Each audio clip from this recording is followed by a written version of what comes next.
Vekovnici su strip serijal, počeo da izlazi 2007. godine u Politikinom zabavniku. Tamo je objavljena prva epizoda Requiem, koja je kasnije iste godine objavljena u izdanju System Comicsa.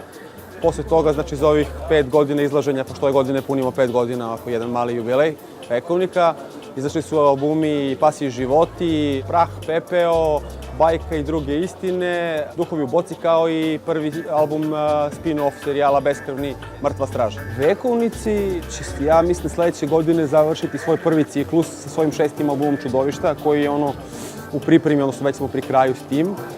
I to će biti kraj prvog ciklusa. Ja, Vekovnike, to me svi pitaju koliko će to biti, imali kraj, tako dalje. Kraja će biti u svakom slučaju. To znači nije nešto što će forcirati neki status quo beskonačno kao što neki naslovi rade, ali taj kraj je još uvek daleko. Vekovnika ne bi bilo da nije tih 60 ljudi s kojima ja radim, koji su svi neki, većina njih su renomirani autori koji rade za neke velike pare, za francuski izdavače, italijanske, američke. Na Vekovnicima rade za dž, što se popularno kaže, dok god oni budu imali volje, dok god njih ima i njihove želje i dok god bude moguće održati taj visok nivo koji smo, čini mi se, postavili.